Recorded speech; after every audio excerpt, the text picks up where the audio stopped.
Hello നമസ്കാരം, roses tasty ഹൗസിലേക്ക് സ്വാഗതം. ഇന്നൊരു മെഴുക്ക് പുരട്ടിയുടെ റെസിപ്പിയാണ്. ഒരു മെഴുക്ക് പുരട്ടിയല്ല, 4 തരത്തിലുള്ള മെഴുക്ക് പുരട്ടിയാണ്.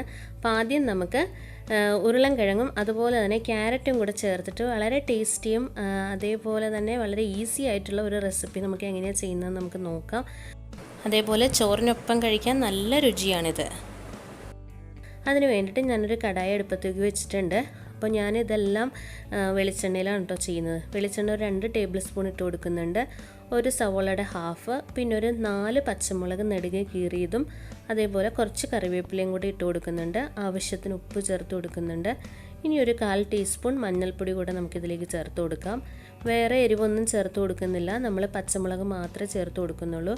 എന്നിട്ടൊന്ന് വഴറ്റിയെടുക്കാം. ഒരുപാട് ഗോൾഡൻ ബ്രൗൺ ഷെയ്ഡൊന്നും ആവേണ്ട ആവശ്യമില്ല, ജസ്റ്റ് ഒന്ന് വഴണ്ട് കിട്ടിയാൽ മതിയാവും. ഇതിന് ശേഷം നമ്മുടെ ഉരുളൻകിഴങ്ങും ക്യാരറ്റും നീളത്തിലാണ് ഞാൻ അരിഞ്ഞിരിക്കുന്നത്. കണ്ടില്ലേ, ഇതേപോലെ നീളത്തിൽ അരിഞ്ഞിട്ട് നമുക്കിതിലേക്ക് ചേർത്ത് കൊടുക്കാം. നമ്മൾ ഉരുളൻകിഴങ്ങ് ചേർത്ത് കൊടുക്കുന്നതെന്ന് പറഞ്ഞാൽ ക്യാരറ്റിൻ്റെ ആ ഒരു മധുരം കുറച്ച് കുറഞ്ഞ് കിട്ടും. കാര്യം പകുതി നമ്മൾ ക്യാരറ്റും പകുതി ഉരുളൻകിഴങ്ങും അല്ലേ. ഉരുളൻകിഴങ്ങ് ഞാൻ 2 എണ്ണം എടുത്തിട്ടുണ്ട്, ക്യാരറ്റ് ഒരെണ്ണമാണ് എടുത്തിരിക്കുന്നത്. ഒരു മീഡിയം സൈസ് ക്യാരറ്റും 2 ഉരുളൻകിഴങ്ങും, ഇത്രയാണ് എടുത്തിരിക്കുന്നത്. നല്ല രുചിയാണ്. പണ്ട് സ്കൂളിലൊക്കെ പഠിക്കുമ്പോഴത്തേക്ക് എൻ്റെ അമ്മ ഉണ്ടാക്കി തരുന്ന ഒരു മെഴുക്ക് പുരട്ടിയാണ്. നല്ല ടേസ്റ്റാണ് ചൂട് ചോറിൻ്റെ കൂടെ കഴിക്കാനായിട്ട്. അപ്പം എക്സ്ട്രാ വെള്ളം ഒന്നും ചേർത്ത് കൊടുക്കേണ്ട ആവശ്യമില്ല. ആ 2 ടേബിൾ സ്പൂൺ വെളിച്ചെണ്ണ മാത്രം മതി. നമ്മൾ മൂടി വെച്ച് കഴിയുമ്പോഴത്തേക്ക് അതിനകത്തു നിന്നുള്ള ആവിയൊക്കെ ഇറങ്ങി ആ ഒരു ഇതിൽ നന്നായിട്ട് വെന്ത് വരും. കണ്ടില്ല, ഒന്ന് ഒടിച്ച് നോക്കിയപ്പോഴത്തേക്ക്, ആ സ്പൂൺ കൊണ്ട് ഒടിച്ച് നോക്കിയപ്പോഴത്തേക്ക് ഇത് വെന്തിട്ടുണ്ട്. ഇപ്പോൾ ഇനിയിപ്പം നമുക്കിത് സെർവ് ചെയ്യാനായിട്ടുള്ള പരുവമായിട്ടുണ്ട്. അപ്പോൾ ഇനി നമുക്കൊരു സെർവിങ് പ്ലേറ്റിലേക്ക് മാറ്റി വയ്ക്കാം. അപ്പം നല്ല ഈസി ടേസ്റ്റി ആയിട്ടുള്ള ഉരുളൻകിഴങ്ങും ക്യാരറ്റും കൂടെയുള്ള മെഴുക്ക് പുരട്ടി തയ്യാറായിരിക്കുന്നു. അപ്പോൾ എല്ലാവരും തയ്യാറാക്കി നോക്കുക. അടുത്ത മെഴുക്ക് പുരട്ടിയിലേക്ക് പോകാം. അടുത്തെന്ന് പറയുന്നത് നമ്മുടെ വെണ്ടയ്ക്ക മെഴുക്ക് പുരട്ടിയാണ്. വളരെ ഈസി ആയിട്ട് ഉണ്ടാക്കിയെടുക്കാൻ പറ്റും. അതേപോലെ തന്നെ ആ ഒരു മെഴുക്കൊന്നും ഒരുപാടില്ലാണ്ട് നല്ല ഡ്രൈ ആയിട്ടും നല്ല ടേസ്റ്റായിട്ടും കിട്ടുന്ന ഒരു സ്റ്റിർ ഫ്രൈ ആണിത്. അപ്പോൾ അതെങ്ങനെയാണ് ചെയ്യുന്നതെന്ന് നോക്കാം. അതിന് ഞാൻ 2 ടേബിൾ സ്പൂൺ വെളിച്ചെണ്ണ ഉപയോഗിച്ചിട്ടുണ്ട്. അതിലേക്ക് ഞാൻ ഒരു സവോള, മീഡിയം സൈസ് സവോളയുടെ ഹാഫ് പോർഷൻ നീളത്തിൽ കട്ട് ചെയ്തിട്ടുണ്ട്. ഇതിലേക്ക് അല്പം കറിവേപ്പില കൂടി ചേർത്ത് കൊടുക്കുന്നുണ്ട്. ആവശ്യത്തിന് ഉപ്പിട്ട് കൊടുക്കുന്നുണ്ട്. ഇതിലേക്ക് ഞാൻ പച്ചമുളക് ചേർത്ത് കൊടുക്കുന്നില്ല. അപ്പോൾ ഇതൊന്ന് വഴണ്ട് വന്നതിന് ശേഷം നമുക്ക് പച്ചമുളകിന് പകരം ഞാൻ ചേർത്ത് കൊടുക്കുന്നത് ചതച്ച മുളക്, അതായത് ചില്ലി ഫ്ലേക്സ്. മുളക് നിങ്ങളുടെ കയ്യിൽ വറ്റൽമുളക് ഉണ്ടെങ്കിൽ ഒന്ന് ജസ്റ്റ് മിക്സിയിലൊന്ന് ക്രഷ് ചെയ്തിട്ട് ചേർത്ത് കൊടുത്താൽ മതിയാവും. അത് ഞാൻ 1.5 ടീസ്പൂൺ നിറച്ച് ചേർത്ത് കൊടുക്കുന്നുണ്ട്. 1.5 ടീസ്പൂൺ, ടേബിൾ സ്പൂൺ അല്ല, ടീസ്പൂണാണ്. അല്പം മഞ്ഞൾപ്പൊടിയും കൂടെ ചേർത്തിട്ട് നമുക്കൊന്ന് വഴറ്റിയെടുക്കാം. ഒരുപാട് വഴറ്റിയെടുക്കേണ്ട ആവശ്യമില്ല, ജസ്റ്റ് ഒന്ന് ആ ഒരു പച്ച ടേസ്റ്റ് ഒന്ന് മാറണം മുളകിൻ്റെ. ഇനി നമുക്ക് നീളത്തിൽ അരിഞ്ഞു വെച്ചിരിക്കുന്ന വെണ്ടയ്ക്ക നമുക്ക് ചേർത്ത് കൊടുക്കാം. നീളത്തിൽ അരിഞ്ഞു കഴിഞ്ഞാൽ ആ മെഴുക്കൊക്കെ പെട്ടെന്ന് അങ്ങ് അബ്സോർബ് ചെയ്തിട്ട് നല്ല ഡ്രൈ ആവാനായിട്ട് സാധിക്കും. അപ്പോൾ നീളത്തിൽ അരിയുന്നതാണ് എന്തുകൊണ്ടും നല്ലത്.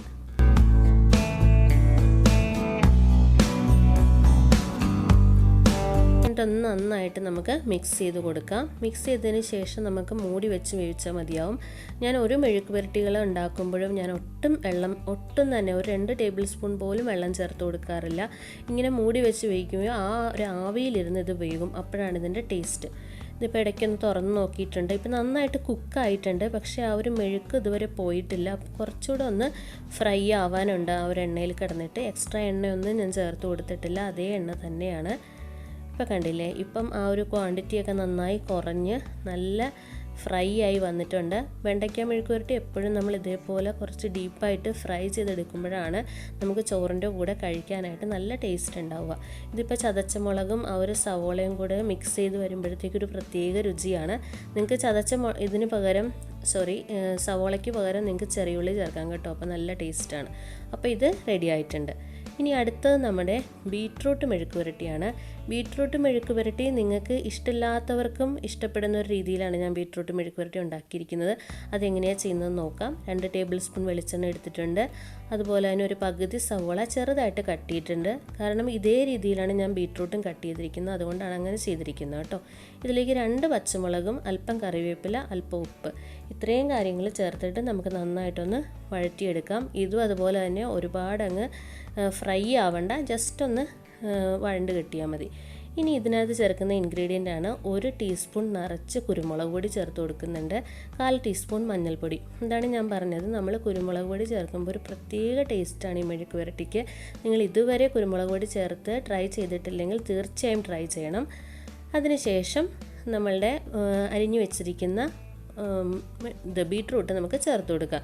ബീട്രൂട്ട് നിങ്ങൾക്ക് നീളത്തിൽ കട്ട് ചെയ്യണമെന്നുണ്ടെങ്കിൽ അങ്ങനെ ചെയ്യാം കേട്ടോ. ഇതിപ്പോൾ ഞാൻ ചെറുതായിട്ടാണ് നുറുക്കിയിരിക്കുന്നത്. ഇതേപോലെ അത് നിങ്ങളുടെ ഇഷ്ടത്തിനനുസരിച്ച് ചെയ്താൽ മതിയാകും. ഗ്രേറ്റ് ചെയ്യരുത്. ഗ്രേറ്റ് ചെയ്ത് കഴിഞ്ഞാൽ ഞാൻ ഈ പറഞ്ഞ ഒരു ടേസ്റ്റ് കിട്ടില്ല. ഇതേപോലെ കട്ട് ചെയ്തിട്ട് തന്നെ ചെയ്യണം കേട്ടോ.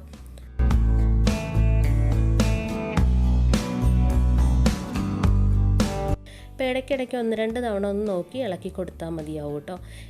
ഇതിൻ്റെ ഹൈലൈറ്റ് എന്ന് പറയുന്നത് നമ്മുടെ കുരുമുളക് പൊടി തന്നെയാണ്. അപ്പോൾ അത് ചേർക്കുന്നതുകൊണ്ട് ഒരു പ്രത്യേക ടേസ്റ്റാണ്. അപ്പം ഇത് റെഡി ആയിട്ടുണ്ട്. നമുക്ക് സർവിങ് പ്ലേറ്റിലേക്ക് മാറ്റാം. വളരെ എളുപ്പത്തിൽ തയ്യാറാക്കി എടുക്കാൻ പറ്റും. ചൂട് ചോറിൻ്റെ കൂടെ സൂപ്പർ ടേസ്റ്റാണ്. ഇനി അടുത്ത സ്റ്റിർ ഫ്രൈ എന്താണെന്ന് നോക്കാം. അടുത്തത് ബീൻസ് മെഴുക്ക് പുരട്ടിയാണ്. നമ്മൾ എപ്പോഴും ഉണ്ടാക്കുന്നതാണല്ലേ ബീൻസ് മെഴുക്ക് പുരട്ടിയൊക്കെ വീട്ടിൽ. അപ്പോൾ അതെങ്ങനെയാണ് ചെയ്യുന്നതെന്ന് നോക്കാം. വളരെ എളുപ്പത്തിൽ ഉണ്ടാക്കാവുന്നതാണ്. 2 ടേബിൾ സ്പൂൺ വെളിച്ചെണ്ണ ഒഴിച്ചിട്ടുണ്ട്. അതിലേക്ക് സവോളയാണ് ചേർത്ത് കൊടുക്കുന്നത്. സവോള ഇതുപോലെ തന്നെ ഒരെണ്ണത്തിൻ്റെ ഹാഫേ ഞാൻ എടുത്തിട്ടുള്ളൂ. അതിലേക്ക് ഞാൻ ചേർത്ത് കൊടുക്കുന്നുണ്ട്. അതിനുശേഷം 3 പച്ചമുളക് നെടുകെ കീറിയതും അല്പം കറിവേപ്പിലയും കൂടി ഇട്ട് കൊടുക്കുന്നുണ്ട്. ആവശ്യത്തിന് ഉപ്പും 1/4 ടീസ്പൂൺ മഞ്ഞൾപ്പൊടിയും കൂടെ നമുക്ക് ചേർത്ത് കൊടുക്കാം.